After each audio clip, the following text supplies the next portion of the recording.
بسم اللہ الرحمن الرحیم۔ سامعین کرام، آپ سن رہے ہیں عمران سیریز کا ایک اردو ناول پاور لینڈ، جس کے مصنف ہیں مظہر کلیم ایم اے، اور یہ اس سلسلے کی قسط نمبر 15 ہے۔ مجھے امید ہے آپ کو میری یہ کاوش پسند آ رہی ہوگی۔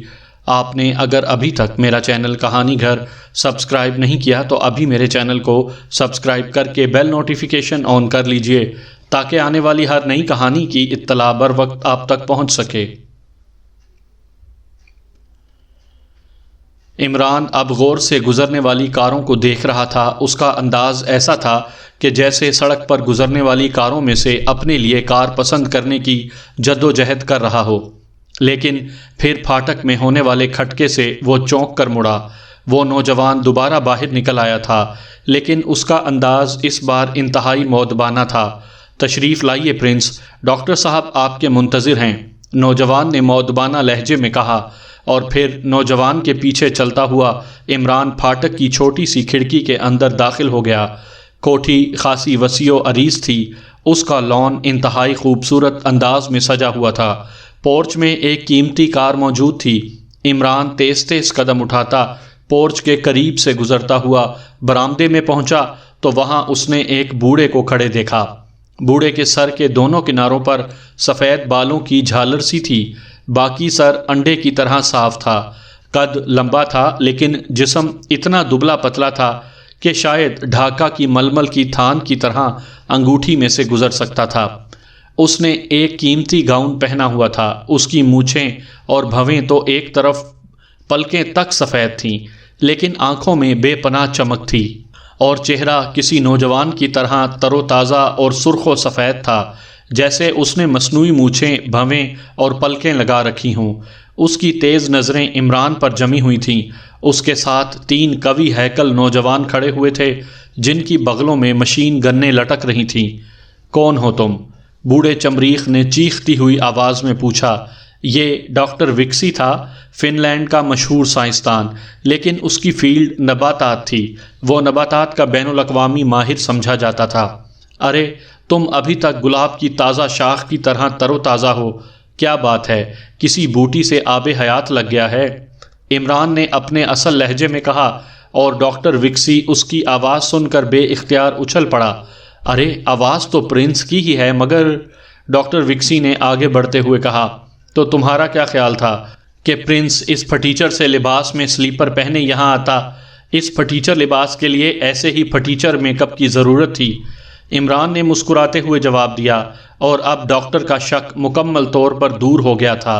خوش آمدید پرنس، خوش آمدید۔ یہ میری خوش قسمتی ہے کہ تم سے ایک بار پھر ملاقات ہو گئی۔ ڈاکٹر نے آگے بڑھ کر عمران سے بھرپور انداز سے مصافحہ کرتے ہوئے کہا، خوش قسمتی تو ڈاکٹر وکسی کا دوسرا نام ہے۔ میں نے تو کم از کم اپنے گھر میں پڑی ہوئی ڈکشنری میں خوش قسمتی کا لفظ کاٹ کر وہاں ڈاکٹر وکسی لکھ دیا ہے، عمران نے جواب دیا، اور ڈاکٹر وکسی کا چہرہ پھول کی طرح کھل اٹھا۔ او بوائے، تم واقعی نہیں بدلے، ڈاکٹر وکسی نے ہنستے ہوئے کہا، اور پھر وہ اسے لیے ہوئے عمارت کے اندر چلا گیا۔ تھوڑی دیر بعد وہ ایک بڑے سے کمرے میں پہنچ گئے، جہاں قیمتی صوفے پڑے ہوئے تھے، اور عمران نے وہاں پہنچ کر اپنے جسم پر لدا ہوا اوور کوٹ اتار پھینکا۔ اسے اوور کوٹ پہن کر بڑی کوفت سی ہو رہی تھی، لیکن وہ مجبور تھا۔ ہائیں، ہسپتال کی یونیفارم اور پٹیاں، یہ کیا چکر ہے؟ کیا زخمی ہو گئے تھے؟ ڈاکٹر نے چونکتے ہوئے کہا۔ گھن چکر ہے ڈاکٹر، گھن چکر، عمران نے سر ہلاتے ہوئے جواب دیا۔ گھن چکر؟ وہ کیا ہوتا ہے؟ ڈاکٹر شاید گھن چکر کا محاورہ سمجھ نہ سکا تھا۔ جس طرح ڈکشنری میں خوش قسمتی کے بجائے ڈاکٹر وکسی لکھا ہوا ہے، اسی طرح پرنس کی جگہ گھن چکر لکھا ہوا ہے، یعنی بڑا چکر، بس چکر ہی چکر۔ عمران نے صوفے پر بیٹھتے ہوئے کہا، ارے یہ بات ہے، آؤ میرے ساتھ۔ ڈاکٹر وکسی کے گھر میں کوئی زخمی نہیں رہ سکتا۔ ڈاکٹر نے اٹھ کر عمران کا بازو پکڑتے ہوئے کہا، کیا مطلب؟ کیا اب مجھے بھگانا چاہتے ہو؟ غلطی ہوئی اوور کوٹ اتارنے کی، عمران نے سہمے ہوئے لہجے میں کہا۔ شریر، میرا مطلب یہ نہیں تھا۔ میرے پاس ایسی بوٹیوں کے رس ہیں کہ ایک لمحے میں گہرے سے گہرے زخم مندمل ہو جاتے ہیں۔ آؤ میرے ساتھ، ڈاکٹر وکسی نے ہنستے ہوئے کہا، اور پھر وہ عمران کو لیے مختلف راہداریوں سے گزرتا ہوا ایک بڑے سے کمرے میں پہنچ گیا۔ یہاں دیواروں کے ساتھ الماریاں موجود تھیں جن میں مختلف سائزوں میں بے شمار شیشیاں اور بوتلیں پڑی تھیں۔ ایک طرف گملے رکھے ہوئے تھے جن میں عجیب و غریب قسم کے پودے اگے ہوئے تھے۔ کمرے کے درمیان میں ایک بڑی سی بینچ اور اس کے ساتھ چند کرسیاں پڑی تھیں۔ کپڑے اتار کر اس بینچ پر لیٹ جاؤ، ڈاکٹر وکسی نے بڑے سنجیدہ لہجے میں کہا۔ کیوں، اس بینچ کو کپڑے پسند نہیں ہیں؟ عمران نے مسکراتے ہوئے کہا، لیکن ساتھ ہی اس نے بوشرٹ اتارنی شروع کر دی اور پھر ڈھیلا سا پاجامہ اتار کر عمران واقعی بینچ پر لیٹ گیا۔ اب اس کے جسم پر صرف انڈر ویئر تھا۔ ڈاکٹر نے سوئچ بورڈ پر لگا ہوا ایک بٹن دبایا تو بینچ کے عین اوپر انتہائی تیز روشنی والا بلب جل اٹھا۔ عمران کے بازوؤں پر مختلف جگہوں پر پٹیاں بندھی ہوئی تھیں، اسی طرح باقی جسم بھی تقریباً پٹیوں میں لپٹا ہوا تھا، صرف چہرہ اور گردن بچ گئی تھی۔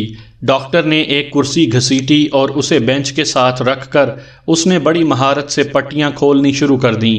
پورے جسم پر لپٹی ہوئی پٹیاں کھولنے کے بعد اس نے عمران کے جسم پر موجود بے شمار زخموں کو غور سے دیکھنا شروع کر دیا۔ وہ چند لمحے غور سے زخموں کو دیکھتا رہا، پھر اٹھ کر ایک الماری کی طرف بڑھا۔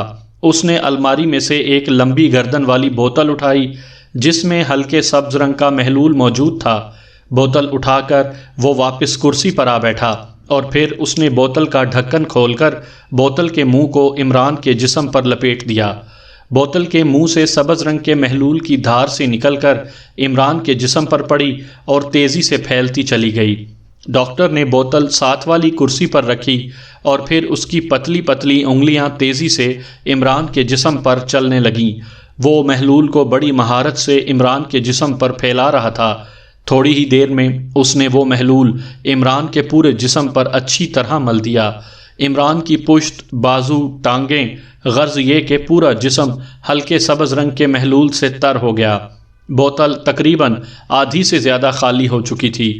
جب محلول عمران کے پورے جسم پر پھیل گیا تو ڈاکٹر نے بوتل کا ڈھکن بند کیا اور پھر اسے اٹھا کر واپس الماری میں رکھ دیا۔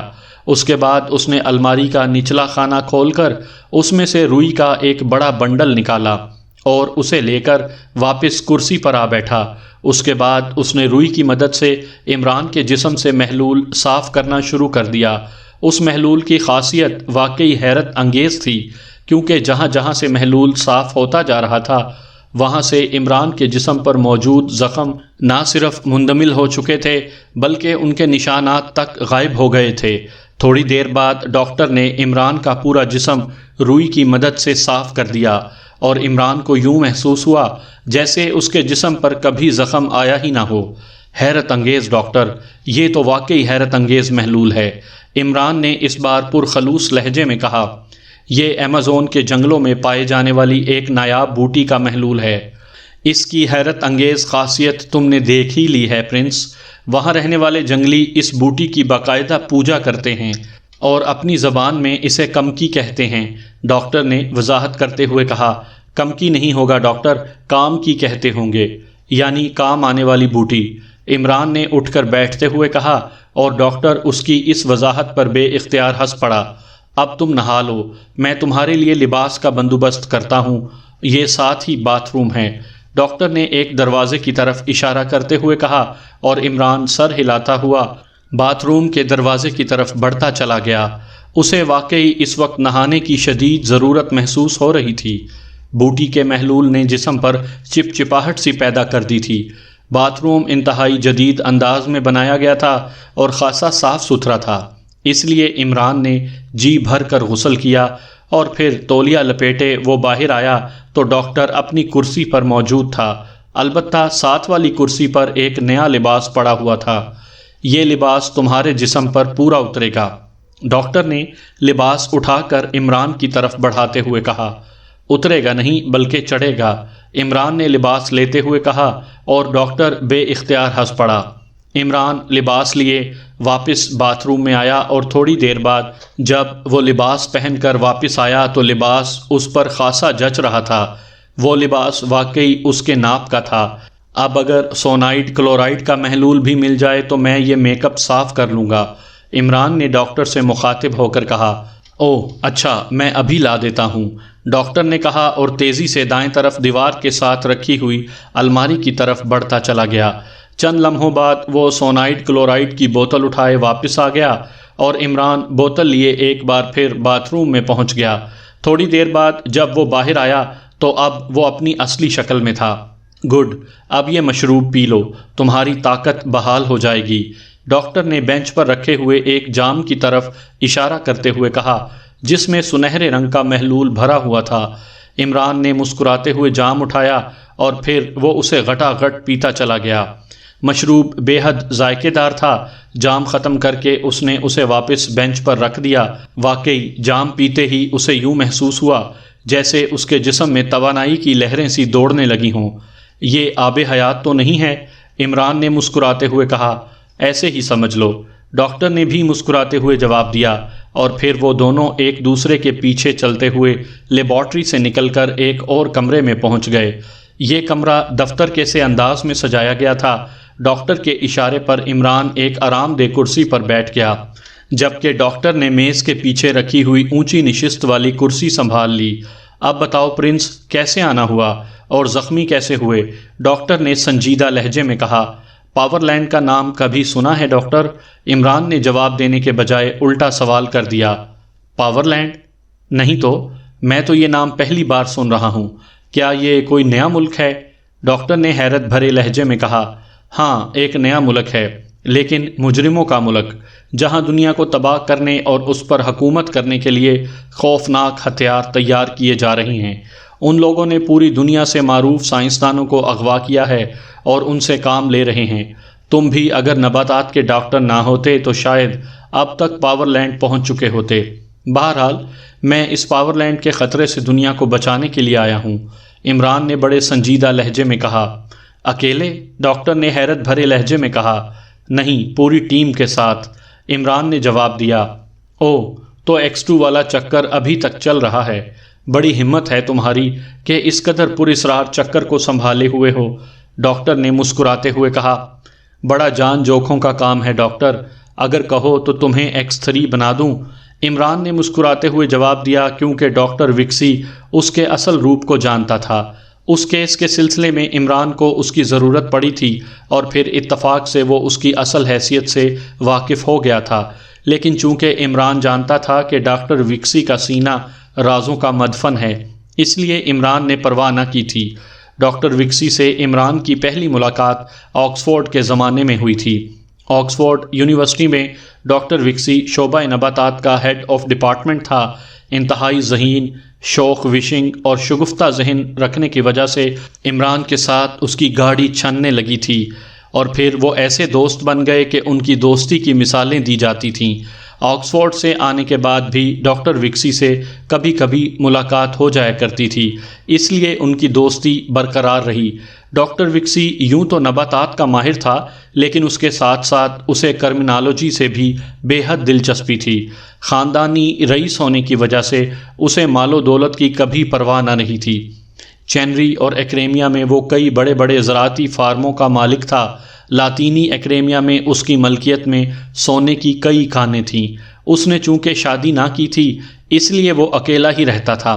زیادہ تر وہ دنیا کے ایسے علاقوں کے دورے پر رہتا تھا جہاں گھنے جنگل ہوں۔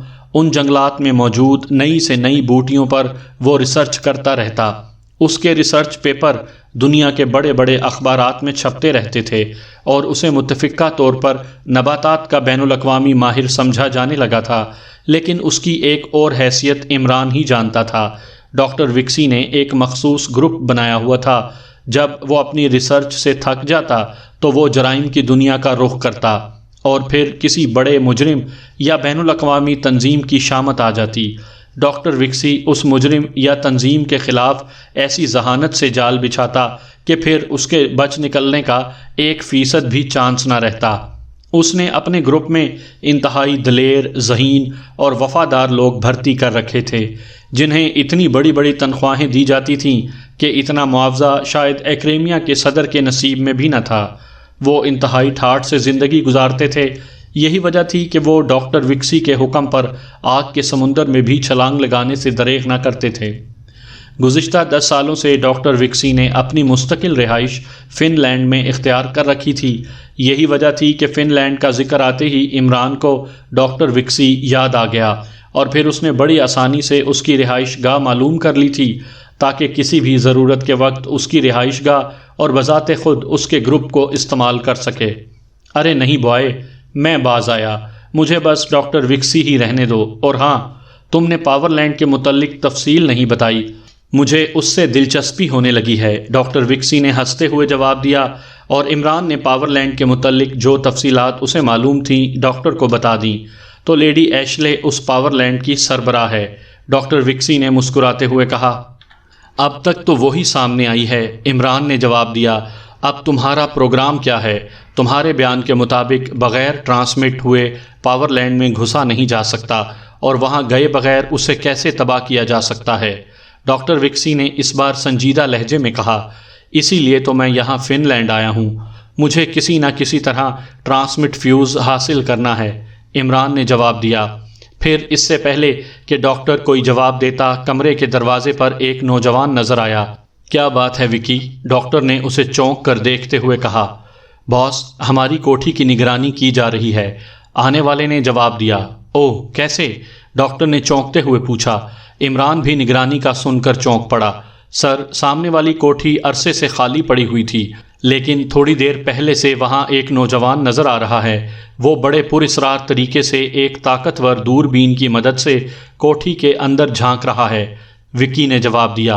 اوہ، تم 2 آدمیوں کو لے کر جاؤ اور اسے یہاں لے آؤ، میں دیکھتا ہوں کہ وہ کیا چیز ہے، ڈاکٹر وکسی نے سخت لہجے میں کہا۔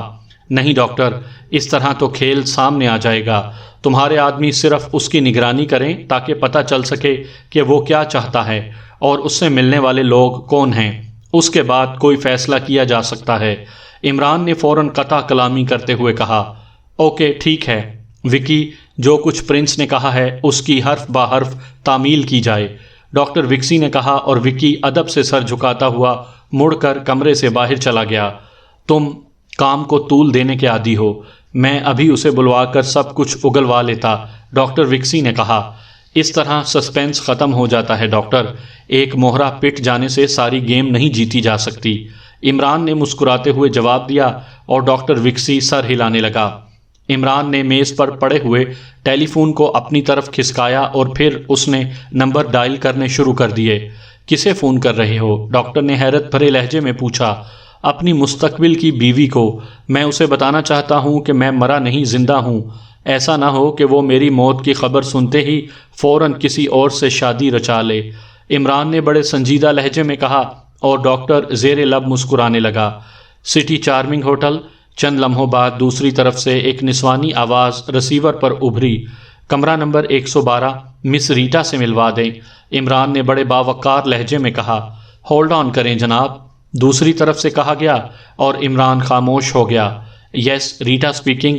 چند لمحوں بعد رسیور پر جولیا کی آواز سنائی دی۔ ریٹا؟ ارے اب یہ ریٹا بھی نام ہونے لگ گئے ہیں، اب تک تو اس سے کپڑے دھوئے جاتے تھے، اگر یہی حال ہوا تو کل تک ڈرائی کلینرز بھی کسی کا نام ہوگا۔ عمران کی زبان چل پڑی، اس کی آنکھوں میں شرارت بھری چمک تھی، اور ڈاکٹر وکسی کے چہرے پر بھی ہنسی پھوٹی پڑ رہی تھی۔ تم وکٹر ہو؟ تم کہاں ہو؟ جولیا کا لہجہ بوکھلایا ہوا تھا، اور وہ عمران کا نام لیتے لیتے رک گئی۔ جہاں مجھ جیسے عاشق ہو سکتے ہیں، ایک ویرانہ ہے میرے چاروں طرف، پھیلا ہوا تا حد نگاہ تک ویرانہ۔ یہاں ریت کے بگولے رقص کر رہے ہیں، باد سرسر کی سرسراہٹ کانوں میں رس گھول رہی ہے، اور رس بھی لیموں کا انتہائی ترش، اور لیموں بھی کاغذی، اخباری کاغذ کا بنا ہوا۔ عمران کی زبان ایک بار پھر کھل گئی۔ بکواس مت کرو، سوائے ٹر ٹر کرنے کے تمہیں اور کچھ بھی آتا ہے؟ کیپٹن شکیل پولیس کی حراست میں ہے، صفدر غائب ہے، جوانا اور جوزف ہسپتال میں زخمی پڑے ہیں، ان کی کار پر بم پھینکا گیا تھا، جولیا نے اس کی بات کاٹتے ہوئے انتہائی تیز لہجے میں کہا۔ غصے کی حالت میں اسے فرضی نام بھی بھول گئے تھے، اور وہ اب ان سب کے اصل نام ہی لیے جا رہی تھی۔ تم نے شاید اب مراقبہ شروع کر دیا ہے، یا پھر تم پر الہام ہونے لگا ہے، عمران نے مسکراتے ہوئے کہا۔ الہام نہیں ہے، صدیقی اور چوہان شہر کی سیر کرتے پھر رہے تھے کہ انہوں نے ایک پولیس وین میں کیپٹن شکیل کو جنرل ہسپتال سے نکلتے دیکھا۔ انہوں نے مزید معلومات کیں تو پتہ چلا کہ جوانا اور جوزف ہسپتال میں موجود ہیں۔ وہ دونوں شدید زخمی ہیں۔ ان کی کار پر بم پھینکا گیا تھا۔ صفدر اور کیپٹن شکیل اکٹھے ہی گئے تھے۔ کیپٹن شکیل کو پولیس اس لیے گرفتار کر کے لے گئی ہے کہ اس نے اس کمرے میں گولیاں برسانی چاہی تھیں جن میں جوزف اور جوانا موجود تھے۔ صفدر کی طرف سے کوئی اطلاع نہیں ہے۔ کیپٹن شکیل کو پولیس ہیڈ کوارٹر سے کسی خفیہ مقام پر لے جایا گیا ہے۔ اس کا پتہ نہیں چل رہا، جولیا نے تفصیل بتاتے ہوئے کہا۔ مزید معلومات کے لیے سن لو کہ میں بھی اسی کار میں تھا جس میں جوزف اور جوانا تھے۔ میں بھی زخمی ہو کر ہسپتال پہنچا اور جس وقت صفدر اور کیپٹن شکیل نے ہمارے کمرے پر حملہ کرنے والوں کو روکا تو میں وہاں سے فرار ہونے میں کامیاب ہو گیا۔ صفدر یقیناً کسی کے پیچھے گیا ہوگا، وہ اطلاع دے گا۔ تم ایسا کرو کہ صدیقی اور چوہان کی ڈیوٹی لگا دو کہ ان حملہ آوروں کے بارے میں مزید معلومات حاصل کریں۔ عمران نے اس بار سنجیدہ لہجے میں کہا۔ حملہ آوروں کے بارے میں؟ تو وہ حملہ آور تھے۔ ایک آدمی چوتھی منزل سے گر کر ہلاک ہو گیا ہے اور دوسرا فرار ہو گیا۔ ہلاک ہونے والے کی لاش پولیس ہیڈ کوارٹر میں ہے، جولیا نے مزید بتایا۔ اس ہلاک ہونے والے کے بارے میں مجھے مکمل معلومات چاہیے۔ یہ معلومات حاصل ہوتے ہی یا صفدر کی طرف سے کوئی اطلاع ملتے ہی تم 011 فون نمبر پر مجھے اطلاع دو گی۔ اگر میں موجود نہ ہوں تو پیغام دے دینا، کوڈ X2 استعمال کرنا۔ عمران نے کہا۔ یہ کس کا نمبر ہے؟ جولیا نے پوچھا۔ کسی ڈاکٹر وکسی کا ہے، عمران نے جواب دیا، اور ڈاکٹر وکسی اپنے نام کے ساتھ کسی کا اضافہ سن کر مسکرا دیا۔ اوکے، دوسری طرف سے جولیا نے جواب دیا اور عمران نے ریسیور رکھ دیا۔ اب مجھے میک اپ باکس مہیا کر دو ڈاکٹر، تاکہ میں فیلڈ میں کام کر سکوں۔ تمہارے پاس بیٹھے بیٹھے تو مجھے دیمک لگ جائے گی۔ عمران نے ریسیور رکھتے ہی ڈاکٹر سے مخاطب ہو کر کہا۔ فکر نہ کرو، دیمک کا علاج میرے پاس ہے، ڈاکٹر نے مسکراتے ہوئے کہا، اور ساتھ ہی اس نے سامنے رکھی ہوئی میز کے کنارے پر نصب ایک بٹن دبا دیا۔ چند لمحوں بعد ایک نوجوان کمرے میں داخل ہوا۔ وکی کہاں ہے سوگی؟ ڈاکٹر نے آنے والے سے پوچھا۔ وہ چارمنگ اور ڈنشی کو لے کر سامنے والی کوٹھی کی نگرانی کے لیے گیا ہوا ہے، آنے والے سوگی نے جواب دیا۔ ٹھیک ہے، میک اپ باکس لے کر آؤ، ڈاکٹر نے کہا، اور نوجوان سر ہلاتا ہوا واپس مڑ گیا۔ اب تمہارا پروگرام کیا ہے؟ کچھ مجھے بھی تو بتاؤ، شاید میں تمہارے کام آ جاؤں، ڈاکٹر وکسی نے سنجیدہ لہجے میں کہا۔ فی الحال تو آوارہ گردی کا پروگرام ہے، اگر پولیس نے پکڑ لیا تو آپ ضمانت تو کرا ہی لیں گے، عمران نے جواب دیا۔ میں سمجھ گیا، تم پولیس ہیڈ کوارٹر جانا چاہتے ہو، ڈاکٹر وکسی نے مسکراتے ہوئے کہا۔ آپ تو ابھی تک سمجھدار ہیں، ورنہ میرا تو خیال تھا کہ بڑھاپا انسان کو سٹھیا دیتا ہے، عمران نے جواب دیا۔ سنو، میرا یہاں خاصا اثر و رسوخ ہے، اگر چاہو تو میں پولیس ہیڈ کوارٹر سے تمہاری مطلوبہ معلومات حاصل کر سکتا ہوں، ڈاکٹر وکسی نے کہا۔ ارے نہیں ڈاکٹر، یہ غلطی نہ کرنا، اس طرح تم بھی نظروں میں آ جاؤ گے۔ جب تمہاری ضرورت ہوگی تو میں خود بتا دوں گا، البتہ میں نے اپنے 2 ساتھی حبشیوں کو کہہ دیا ہے کہ انہیں جب ہسپتال سے فراغت ہو وہ تمہارے پاس آ جائیں، کوڈ X2 ہی استعمال ہوگا، تم انہیں رکھ لینا، عمران نے کہا۔ ٹھیک ہے، ہو جائے گا، بہرحال میرا گروپ حاضر ہے، جس وقت چاہو اسے استعمال کر سکتے ہو، ڈاکٹر وکسی نے بڑے خلوص بھرے لہجے میں کہا۔ اسی لمحے سوگی ہاتھ میں میک اپ باکس لیے کمرے میں داخل ہوا۔ اس نے بڑے مؤدبانہ انداز میں باکس ڈاکٹر کے سامنے میز پر رکھ دیا اور پھر ڈاکٹر کے اشارے پر باہر چلا گیا۔ اس کے باہر جاتے ہی عمران نے میک اپ باکس کھولا۔ باکس میں میک اپ کا جدید ترین سامان موجود تھا۔ باکس میں موجود آئینے کی مدد سے عمران نے وہیں بیٹھ کر ہی میک اپ کرنا شروع کر دیا۔ اس کے ہاتھ بجلی کی سی تیزی سے چل رہے تھے۔ تقریباً 10 منٹ بعد جب اس نے باکس بند کیا تو ڈاکٹر کے منہ سے بے اختیار نکل گیا، تم واقعی جادوگر ہو پرنس، اس قدر کامیاب میک اپ شاید ہی دنیا میں اور کوئی کر سکتا ہو۔ ڈاکٹر کے لہجے میں تجسس کا عنصر نمایاں تھا۔ گرگٹ میرا استاد ہے ڈاکٹر، عمران نے مسکراتے ہوئے جواب دیا اور پھر اٹھ کر کھڑا ہو گیا۔ ڈاکٹر بھی ساتھ ہی اٹھا۔ مجھے ایک کار چاہیے، عمران نے اٹھتے ہوئے کہا۔ آؤ میرے ساتھ، ڈاکٹر نے سر ہلاتے ہوئے کہا، اور وہ دونوں آگے پیچھے چلتے ہوئے کمرے سے باہر نکل آئے۔ واکر مارٹن کے کمرے سے نکلتے ہی سیدھا ہوٹل برگینزا پہنچا۔ رچرڈ کی پوری ٹیم وہاں موجود تھی۔ واکر نے رچرڈ کے مخصوص کمرے میں پہنچتے ہی انٹرکام پر مارکوئس کو حاضر ہونے کا حکم دیا اور پھر رچرڈ کی مخصوص کرسی پر بیٹھ گیا۔ وہ چونکہ رچرڈ کا نمبر 2 تھا، اس لیے رچرڈ کی عدم موجودگی میں گروپ کو وہی کنٹرول کرتا رہتا تھا۔ چند لمحوں بعد ہی دروازہ کھلا اور ایک نوجوان اندر داخل ہوا۔ یس سر، آنے والے نے مؤدبانہ لہجے میں کہا۔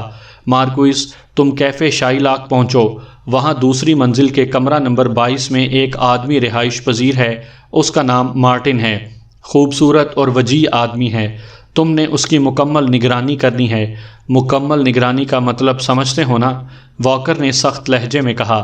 یس سر، میں اچھی طرح سمجھتا ہوں، مارکوئس نے اسبات میں سر ہلاتے ہوئے جواب دیا۔ جاؤ، اور سنو، معمولی سی کوتاہی بھی ناقابل برداشت ہوگی، واکر نے کہا اور مارکوئس سر ہلاتا ہوا کمرے سے باہر نکلتا چلا گیا۔